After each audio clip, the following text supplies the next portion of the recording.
Ang galing mong kumuha ng larawan, Haji my boy. Mukhang palagi ako magdadagdag ng bonus sa iyo kada assignment mo. Komento ng matanda habang sinusuri ang kanyang mga kuhang larawan. Namangha ito habang pinagmamasdan ang close-up niyang kuha sa mukha ng taong reptilya. Iyon nga lang, hindi na niya sinama sa mga pinasa ang mga mas magaganda pang larawan na kuha talaga sa loob ng kuweba. Iyong nanggaling sa estrangherong tumutulong sa kanya na manguha ng litrato. Ayaw na kasi niyang magtanong pa ito kung papaano niya ginawa dahil siguradong hihingiin ng matanda ang detalye at pamamaraan niya at wala siyang maisasagot. Niligpit ng matanda ang envelope at may panibagong kinuha. Iniabot iyon sa kanya. Ito ang bago mong assignment, Haji. Sana, kagaya ng nauna, matuklasan mo din ang tunay na hiwaga sa likod ng kakaibang road sign na iyan. Wika ni Sir Onad, kaya napakunot ng noo niya si Haji. May iilang litratong kuha mula sa isang lugar sa Davao tungkol sa isang kakaibang road sign na kinakatakutan di umano ng mga motorista at mga residente. Binasa ni Haji ang nakasulat sa road sign, "Waving children, please wave back." Natawa siya at napakamot ng ulo. Parang kakaiba po yata ang road sign na ito, sir. Tanong nito kay Sir Onad. Ayon pa sa matanda, iyon ang kailangan niyang tuklasin kung bakit ganoon ang road sign na iyon na makikita sa isang particular place sa Davao. Ito ay matatagpuan sa bungad ng Eden Nature Park. Sa pagkakaalam ni Sir Onad, may eskwelahan naman daw sa bandang iyon, kaya siguro kailangan hinay-hinay sa pagpapatakbo ng sasakyan ang mga motorista. May kaugalian din daw kasi ang mga bata na kumakaway sa mga turistang napapadaan bilang pagbati. Kaso lang, iba ang kutob ni Haji. Masama at parang may banta sa nakakatakot na road sign na iyon. Hindi lang niya maiwasang magtaka kung bakit ginagawang trending ng mga tao ngayon ang tungkol doon. Kaagad na niligpit ni Haji ang laman ng envelope at pinakinggan pa ang ibang mga sasabihin ni Sir Onad. Ayon sa aking source, isang panlabas na babala lang ang road sign na nakabalandar sa gilid ng kalsada. Pero ang totoo, mas nakakatakot ang kwentong nagtatago sa likod ng babalang iyon. Panimula ni Sir Onad. Nagtaka naman na napabaling ng kanyang tingin si Haji. Ano pong ibig niyong sabihin, sir? Bumuntong hininga si Sir Onad at may kinuhang isang calling card. Iniabot ito kay Haji na tinanggap naman kaagad ng binata. Iyan ang calling card ng kontak ko sa Davao. His name is Ian Adriatico. Siya man ay muntika ng mabiktima ng isang babaeng barangan doon. Kalmadong wika ni Sir Onad na naghatid kay Haji ng malatsyunaming buhos ng pagkatakot. Babaeng barangan. Sila iyong mga babaeng gumagamit ng itim na mahika para makapanakit ng mga inosenteng tao. Ang mga mambabarang na walang awang pumapatay para sa kanilang pansariling kaligayahan. Bakit po nambibiktima ang babaeng barangan, sir? Anong nakakain niya at pinapatay niya ang mga biktima? No, hindi siya pumapatay. But rather, iniipon niya sa kanya lungga ang mga biktima niya na puro lalaki. Paliwanag ni Sir Onad. Nagulat sa kanyang nalaman si Haji. Kakaiba nga ang estilo ng nasabing barangan. Sabi ni Sir Onad, kailangan niyang alamin ang tunay na koneksyon ng babaeng barangan sa nakakatakot na road sign sa Davao, manguha ng ilang pictures at mang-interview. Kopya po, Sir Onad. Kailan ko po ito sisimulan? As soon as possible, iho. May mga upcoming assignments pa kasi tayo bukod rito. Kaya kailangan mo natin mag-focus rito. Tumayo ang matanda sa kanyang kinauupuan. Nagpunta sa study room at muling lumabas. Pagkabalik sa kinaroroonan ni Haji, may hawak na itong isa pang envelope. I've already booked a flight for you papuntang Davao. Manatili ka doon ng 3 days and 2 nights. Just make sure na makukuhanan mo ng close-up ang babaeng barangan para makita natin ng malinaw ang kanyang itsura. Kung kinakailangan, magbaon ka uli ng spy camera. Marami ako sa study room. Pwede kitang bigyan. And dahil sa barangan ang makakalaban mo, you have to bring this. Wika nito, sabay pakita sa kanya ng isang mahabang buntot pagi. Nagtataka si Haji na napatingin kay Sir Onad. Ha? Bakit po buntot pagi, Sir Onad? Akala ko ba ang barangan po ay parang mangkukulam lang din? Yes, it's true. Gumagamit sila ng black magic para makapanakit. But never forget na may similarity sila sa mga aswang at pwede silang tawaging aswang din dahil kumakain din ang mga barangan ng laman loob at dugo ng tao bilang parte ng ritual ng kanilang pag-aalay. Kaya naman, kapag ginamitan sila ng buntot pagi ay talagang natatakot rin sila at nasasaktan. Paliwanag ni Sir Onad na ikinatango ni Haji. Napakarami pa pala talaga niyang hindi alam tungkol sa mga aswang na may koneksyon pala ang mga ito sa mangkukulam at mga barangan.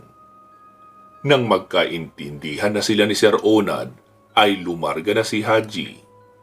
Kinabukasan siya kaagad babiyahe at wala naman siyang reklamo roon. Nagmaneho na siya pauwi, dala ang impormasyon para sa kanyang panibagong assignment. Kailangan niya pag-aralan kung paano papasok sa kagubatan para hindi siya mapahamak. Ayon kay Sir Onad, sa likod ng makababalaghang road sign nakatira ang babaeng barangan. Kailangan niyang kabisaduhin ang mga paraan para hindi siya maging biktima nito. Dahil base sa nababasa niyang impormasyon, ang mga taong binibiktima ng nasabing barangan ay ang mga lalaking nagpadala sa kanilang makamundong pagnanasa at magtulak sa kanila para tangkaing gahasain ang barangan. Dahil dito, lahat ng lalaking naparusahan ay ginawang tiyanak at nagiging alipin ng babae habang buhay. Tinawagan niya si Syra para magpaalam. Ilang ring lang ay sumagot din naman ito. Hello, Syra. Haji, nandito ako sa bahay niyo. Bilisan mo ang pag-uwi. Uwi ka nito at pinatayan na siya kaagad ng cellphone. Ganoon lang kadali. Iiling-iling na binilisan niya ang pagpapatakbo hanggang sa madaanan niya muli ang bahay ng iniimbestigahan ni Kurt. Wala ng mga tao o pulis, pero may nagkalat na yellow tapes sa paligid ng bahay. Kaawa-awang pamilya sa kung sino man ang gumawa ng masama sa kanila, ni hindi man sila binigyan ng pagkakataon na makapanlaban. Ang hirap hanapan ng hustisya ang ganito. Pero nang maalala niya ang nadampot niyang pangil kanina, napamulagat siya.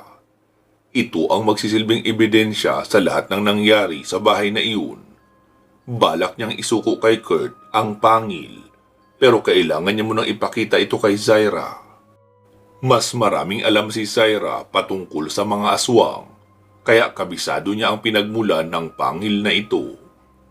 Pagkarating sa bahay, isang nanunudyong tingin ang sinalubong sa kanya ni Ate Sharon. Oh, Mr. Suabe, dinalaw ka ng girlfriend mo. Uwi ka nito na ikinahalakhak naman niya. Ate naman, hindi pa nga ako sinasagot ni Syra eh. Rason niya pa. Kailan ka ba kasi manliligaw? Naiinip na ako. Angil naman ni Syra na nagkataong papalapit sa kinaroroonan nila. Tawang-tawa na pumalakpak si Ate Sharon. Teka nga lang, titignan ko lang niluluto ko sa kusina. Wika ng babae at nag-excuse sa harapan nila. Hindi na tinangkap ang habulin ni Haji ang kanyang kapatid. Pwede niya naman itong kausapin mamaya. Kumusta ang assignment mo? Pasado ba kay Onad? Tanong ni Saira na ikinatawa ni Haji. Ang laking Onad nga naman na tinawag nito ang kanyang amo. Oo, tuwang-tuwa nga eh. Ang ganda raw ng mga kuha. Pero yung mga nakita kong litrato na hindi ko naman talaga kuha ay hindi ko na isinama. Para kasing inangkin ko na rin ang hindi ko naman sariling gawa. Siguro, kailangan kong kilalanin ang litratista na nagbibigay sa akin noon. Tanungin siya kung bakit niya ako tinutulungan. Walang sinagot si Saira. Nanatili siyang tahimik at nakatanaw lang sa bintana. Tanghali pa naman noon, kaya abala pa ang mga tao sa labas.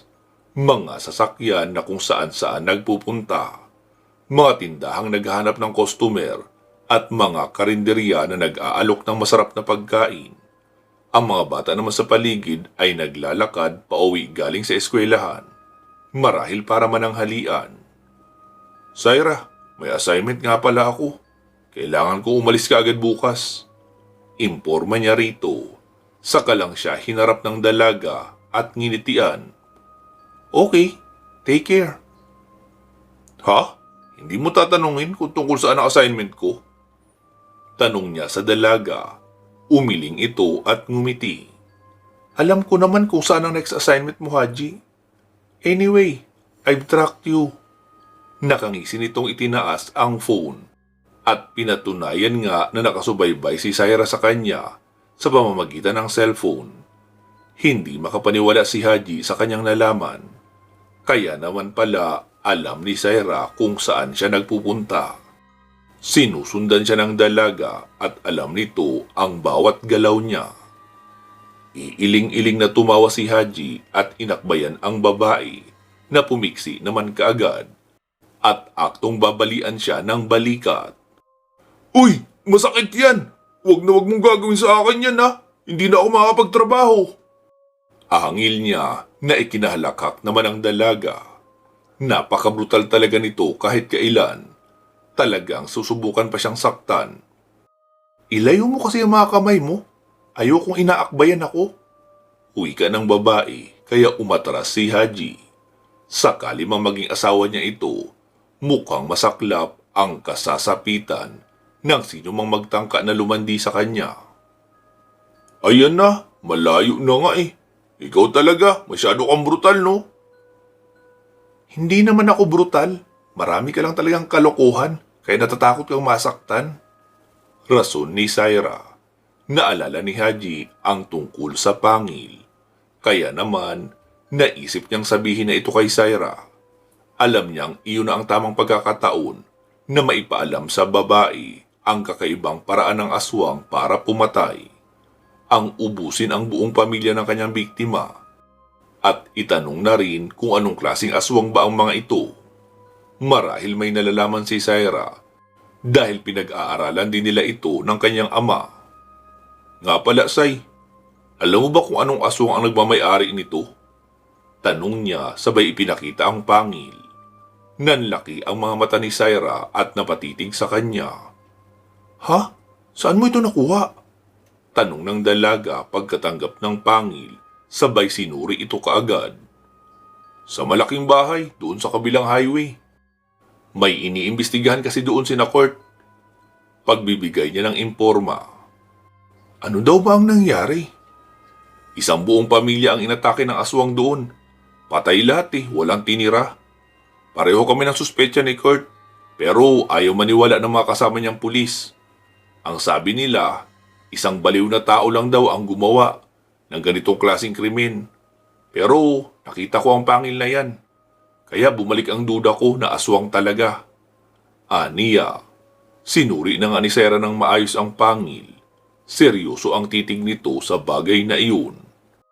Ang mga ganitong klase ng pangil ay pagmamay-ari ng mga manananggal. Kapag natanggal ito sa kanila, ibig sabihin may kinagat silang tao na papalit sa pwesto nila bilang isang manananggal rin. Nagulat si Haji sa kanyang narinig. Hindi niya akalaing pati pala ang mga manananggal ay may kakayahang manghawa ng tao. Pwede ko bang hiramin muna ang pangil na ito? Huwag kang mag-alala. Matitrace naman natin ang huling pinanggalingan ng pangil na ito bago siya nahulog sa kung saang bahagi ng bahay sa pinangyarihan ng krimen. Wika ni Zaira. Kaya niyong gawin yun? Tanong naman ni Haji. Oo naman, baka nakakalimutan mo. Kahit na albularyo lang si tatay ko, ay may mga makabagong gamit naman kami na makakapagtukoy sa lahi at pinagmula ng isang aswang. Alam mo na, may mga high-tech gadgets kami na pwedeng gamitin para hindi na namin kailangan sundan ang aswang kung saan man ito magpunta. Paliwanag ni Zaira. Naisip ni Haji na wala naman iyong problema kung ibibigay niya kay Zaira ang pangil. Mapagkakatiwalaan naman ito at matino. Kaya niyang gawa ng paraan para mabigyan ng hustisya ang pamilya na nabiktima ng nasabing aswang. Sige, ikaw na muna magtago niyan. Sana matulungan mo ang pamilyang biktima niyan na makamit ang hustisya. Oo naman. Maliban pa doon, makakatulong din ito sa paghahanap sa killer ng nanay ko, Haji. Nararamdaman ko, malapit na ako sa katotohanan. Kailangan ko lang na mas pagsikapan pa ang pag-iimbestiga. Naputol ang kanilang pag-uusap nang dumating si Ate Sharon at tinawag sila. Hey, lovebirds! Mamaya na daw kayo mag-usap. Magtatanghalian na, sabi ni nanay. Wika nito. Kaya naman, walang imik na sumunod ang dalawa papunta sa komedor. Napakaraming handa ni Aling Sofia. Halos maluda si Zaira sa mga nakahilerang pagkain na napagtanto niyang pinaglaanan talaga ng mahabang oras ang paghahanda. Ang dami niyo naman pong inihanda, Nanay Sofia. Wika niya na ikinangiti naman ang matanda. Naisip lang kasi namin na maghanda, Iha. Bilang pasasalamat sa lahat ng blessings na natanggap ng aming pamilya. Pati na ang pagdating mo sa buhay ni Haji. Alam kong napapasaya mo ang aking anak. Kumusta na nga pala ang inyong relasyon? Muntik nang mabilaukan si Haji na nakakatatlong subo na ng squid balls. Tumingin siya kay Ate Sharon na malademonyo ang pagkakangisi sa kanya. Kaya dahan-dahan ding naghulma ang mapang-asar niyang ngisi sa labi. Nay, okay lang naman po kami ni Zaira. Ito kaya si Ate Sharon, kumusta kaya? Wika niya, kaya napaubo din si Sharon at sinamaan siya ng ngiti. Uy, Haji, tumigil ka ha. Huwag mo akong hihiyain sa harap ni sister-in-law ko. Baka mamaya, samain ka sa akin. Sa pagkakataong iyon, si Zaira naman ang naubo at namula ang mukha na humarap kay Nanay Sofia. Hindi niya magawang panlakihan man lang ng mga mata si Haji o si Ate Sharon dahil kay ganda ng bukas na mukha ng ginang. Para bang nakakahalinang ngitian din bilang ganti. Para wag nang magbatuhan ng tukso, ay hinawakan niya na ang kamay ni Haji at ipinakita kay Nanay Sofia. Tama nga ang hinala niya. Mas lalong natuwa ang ginang. Alam mo, Iha, masaya ako dahil nandyan ka. Sa panahong nag-aalala ako rito kay Haji, alam kong hindi lang ako ang kukurot sa singit niya pag nagkataon. Nagtawanan ang lahat sa lamesa. Pinakamalakas ang tawa ni Mang Ricky na puno ang plato ng pork humba. Kaya nanlaki ang mga mata ni Aling Sofia. Aba Ricky, nananamantala ka mahal. Bakit parang ang dami naman yata ng ulam ng pinggan mo? Gusto mo bang ma-high blood na naman? Nanggagalaiting wika ni Nanay Sofia at binawi ang iilang slice ng karne mula sa plato ng asawa. Mahal naman eh. Minsan lang ako magseryoso sa pagkain. Inaagawan mo pa ako. Hayaan mo na lang kasi akong kumain. Wika nito at niyakap ang plato. Mas lalong lumakas ang tawanan. Kaya naman, napatayo si Haji at Sharon. Nay, minsan lang naman damihan ni tatay ang pagkain niya ng karne. Hayaan mo na. Ikaw nga, bawal sa'yo ang manok, di ba? Kasi sumasakit ang tuhod mo kapag napaparami ka. Pero ayan, ang dami mo rin nilagay sa plato mo. Sambit naman ni Ate Sharon. Oo nga, Nay. Hayaan mo na si tatay. Ngayon lang naman yan. Bukas, balik na naman yan sa puro gulay. Nakangising wika ni Haji na ikinairap naman ni Nanay Sofia. Mga traidor talaga kayo. Kinampihan nyo na naman ang ama nyo. Wika ni Nanay Sofia, pero niyakap naman siya ng tatlo. Naiinggit na pinagmasdan ni Syra ang mag-anak ni Haji. Gaya din sila ng mga magulang niya dati, noong hindi pa namamatay ang nanay niya. Masaya sila noon, noong hindi pa sila inaatake ng aswang dahil sa nag-iisang litratong nagsisilbing mitya ng buhay nila. Kinagabihan, hinanda na ni Haji ang kanyang mga dadalhin papuntang Davao. Gusto pa sana niyang ihatid si Syra, pero tumanggi na ang babae. Sa halip, ito pa ang nagbigay sa kanya ng mga tips kung paano magtatagumpay sa kanyang assignment. Ang babaeng barangan ay sadyang mapang-akit at gagawin ang lahat para lang mahulog ang mga lalaki sa kanyang bitag. Naghahanap ito ng masasamang lalaki na pwede nitong gawing alipin habang buhay. Kaya para hindi siya mahulog sa bitag ng barangan, kailangan niyang sugatan ang sarili at patakan ng kalamansi ang hiwa para manatili siyang gising. Maraming salamat sa advice mo, Syra. You're most welcome, Haji. Paano? Uuwi na ako. Paalam ng dalaga. Nginitian niya ito at hindi nagpapigil na ihatid ang dalaga sa may gate. Naabutan pa niya ang kasambahay na abala sa pagsasara ng kanilang tindahan. Ate, si nanay po. Tanong niya rito. Nasa loob, iho. Kausap ang tatay mo. Sige po, puntahan ko na lang. Paalam niya at kaagad nang pumasok sa loob ng bahay. Tama nga si Manang. Nasasalas ang kanyang mga magulang at nagbubulungan ang mga ito habang nag-uusap. Kaya naman, palihim siyang nakinig para malaman kung ano ba ang pinag-uusapan ng mga ito. Paano ba yan, mahal? Ganyang kailangan na pala ni Sharon magpa-check up. Paano natin ito gagawin nang hindi malalaman ni Haji? Pabulong na tanong ni Tatay Ricky. Kaya naman kinabahan si Haji. Hindi ko rin alam, mahal. Nahihirapan din akong ilihim ang bagay na ito sa kanya. Kung hindi lang ba ako kinausap ni Sharon na wag na itong ipaalam kay Haji ang tungkol sa totoong sitwasyon niya. Hindi na kasi ako sanay na naglilihim pa sa anak natin. Wika naman ni Nanay Sofia. Paano iyan? Bawal na siya makipagkita kay Dom. Ang lalaking iyon pa naman ang doktor niya. Wika ni Tatay Ricky. Buti nga raw, inireto ni Dom ng asawa niya na kaibigan ni Sharon na nagtatrabaho sa call center dati. Tayo na lang kasi ang maghatid sa kanya sa ospital. Maghihintay naman si Dom doon eh. Kailangan lang natin i-adjust ang mga bagay-bagay. Kasi ayoko naman na mag-away naman si Haji at ang ate niya. Napakunot lalo ang noo ni Haji. Ang naintindihan niya, may sakit ang kanyang ate na kailangan ipagamot. May asawa na si Dom at ang lalaking iyon din ang doktor ng kanyang ate. Hindi siya nakatiis. Kaagad siyang nagpakita sa kanyang mga magulang. Seryoso ang kanyang mukha at marami siyang gustong malaman. Kailangan niyang makumpronta ang mga ito ngayon nang magkalinawan na sila. Tama po ba ang narinig ko? Nay? Tay? May sakit si ate? Namutla si Nanay Sofia. Hindi malaman ang gagawin. Si Tatay Ricky naman ay napayuko. Nay, ano po? Wala po ba kayong sasagot? Mahinahon niyang tanong. Naghihintay ng sasabihin ng kanyang mga magulang. Literal kasi silang natameme nang makita ang biglaang paglitaw ni Haji. Siguro walang nakapansin na kanina pa ito nakikinig.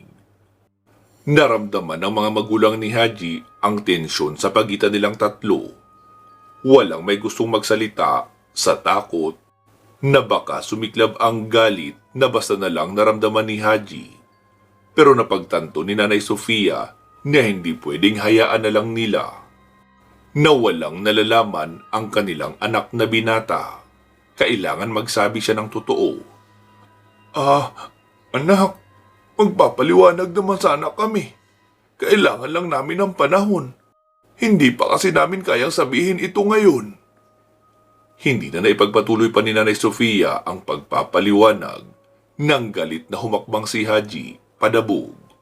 Natigilan tuloy ang mag-asawa. Nagulat sa iginawi ng kanilang bunsong anak. Pero bakit, Nay? Hindi niyo ba ako kapamilya at kailangan niyong ilihim sa akin ang mga nalalaman niyo? Anong irarason niyo? Si Dom na naman. Tumataas baba ang dibdib ni Haji. Alam niyang kaya pa niyang pigilan ang galit, pero ang pagtatampo ay hindi. Para siyang nabigla at dinagana ng mabigat na bagay ang dibdib dahil sa kanyang nalaman.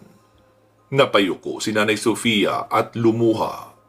Si Tate Ricky naman, tinignan si Haji na para bang pinatitigil niya na ang pagsasalita nito. Animoy sinasaway. Nahimasmasan naman si Haji. Napahiya at naisip na nilalakasan niya na ang kanyang boses. Ni minsan, hindi niya ito nagawa. Ngayon lang, kaya hiyang-hiya siya. Hindi malang magawang humingi ng pasensya. Tinalikuran niya ang mga magulang. Nagmamadali siyang pumasok sa kanyang kwarto at nagkulong. Hindi niya alam na nakita at narinig pala siya ni Sharon. Kaagad naman siyang sinundan ng kanyang ate. Haji, pwede ba tayo mag-usap? Mahinahon itong wika na ikinalingon niya. Walang ganang napaupo siya sa kama at hinayaan ang kanyang kapatid na pumasok sa kanyang kwarto. Para saan pa, ate? Para ipamukha sa akin na wala akong karapatang malaman ang nangyayari sa sarili kong pamilya? Bakit mo inilihim sa akin, ate, ang sakit mo? Puno ng kapaitang tanong niya sa kapatid. Umiyak si Sharon at malungkot na umiling. Hindi naman sa ganun, Haji. Pero ikaw ang inaalala ni nanay at tatay. Masyado ka ng maraming nagawa para sa amin. Ayaw ko na nilang mamroblema pa sa akin. Tama nang binuhay mo kami. Binigyan ng pangkabuhayan. Naging maayos ang tirahan. At nakakakain ng higit pa sa kailangan namin. Sobra-sobra na yun, Haji. Kaya ako ang nagsabi kina nanay at tatay na huwag nang sabihin sa'yo. Kaya ko pa naman eh. Pinunasan ni Haji ang luhang pumapatak sa kanyang mga mata. Hindi ko lang kasi maiwasan makonsensya, ate. Inaway-away pa kita dahil sa pakipaglapit mo kay Dom, hindi ba? Kung sinabi mo lang sana sa akin ang totoo, hindi mo na kailangan gawin yun. Hindi mo kailangang pagdusahan pa ang presensya ng lalaking iyon. Maghahanap tayo ng ibang manggagamot. Niyakap ni Sharon ang kanyang kapatid. Sa pagkakataong ito, medyo mahinahon na silang dalawa. Wala ka namang dapat ikagalit kina nanay at tatay, Haji. Kung naglihiman kami sa iyo, sana patawarin mo kami. Hindi naman namin pinlano na humantong sa ganito. Pinoprotektahan ka lang namin. Ang damdamin mo. Mangiyak-ngiyak na wika ni Ate Sharon. Pero ate, huwag naman po sana ganito. Para hindi ako nabibigla. Ayoko kasing nalalaman ko na lang na may problema pala dito sa bahay. Patago pa. Kung hindi ko narinig ang usapan nila nanay at tatay na may problema tayo, hindi ko malalaman. Aniya. Nagsisimula ng bumaba ang boses niya. Sorry na kung hindi namin sinabi sa iyo. Pero kung talagang gusto mong malaman, sige, hindi ko na itatanggi pa. May kidney failure ako, Haji. Kailangan ko pa ng ilang series of test para malaman kung anong stage na ba o kung magagamot pa. Natatakot ako dahil baka ito na ang ikamatay ko. Pero ayaw kong ipakita sa iyo na mahina ako. Kaya mas gugustuhin kong awayin mo ako sa inaakala mong pakipaglapit ko kay Dom. Kaysa naman isipin mo na may sakit ako. Ayokong magmukhang mahina. Kaya palaging masaya ang gusto ko. Sana maintindihan mo naman yun. Pagpapaintindi ni Sharon sa kanyang kapatid. Siya namang pagdating ni Tatay Ricky at Nanay Sofia sa kanyang kwarto. Tumikim si Haji at napapahiyang hinarap ang kanilang mga magulang. Mukhang nag-iimpake ka, anak ah. Lalayas ka na ba? Seryosong pagkakatanong pa sa kanya ni Tatay Ricky, pero hindi niya alam kung bakit natawa siya. Tay naman, may assignment lang ako. Hindi ko naman po magagawang aalis dito. Hindi ko yun magagawa sa inyo. Tungkol po kanina, gusto ko sana humingi ng pasensya. Naging sarado ang isipan ko. Sana, huwag kayong magalit sa akin. Wika niya pa. Una nang lumapit sa kanya si Aling Sofia at niyakap siya ng mahigpit. Walang nagawa si Haji kundi yakapin din ang kanyang ina. Pasensya na din anak kung tinago namin sa iyo ang lahat. Ayaw lang talaga namin na malungkot ka. Kagaya ngayon. Hindi namin gugustuhin na magkaproblema tayo. Lalo at alis ka ng alis sa uri ng trabaho mo. Ayaw naming nawawala ka sa konsentrasyon. Wika ni Nanay Sofia, kaya naman tahimik na lang na nagpunas ng kanyang luha si Haji. Si Tatay Ricky naman, panay ang haplos sa kanyang likod. Para bang inaalo siya nito. Hindi niya kayang maging masama para sa kanyang magulang. Yung minsang mapagtaasan man lang niya ang mga ito ng boses, ay sobrang konsensya na nga ang nararamdaman niya. Ayaw niyang nasasaktan ang mga ito. Ingat na ingat rin siya na makapagsalita ng kahit anong klaseng wika na alam niyang makakapagtampo sa mga ito.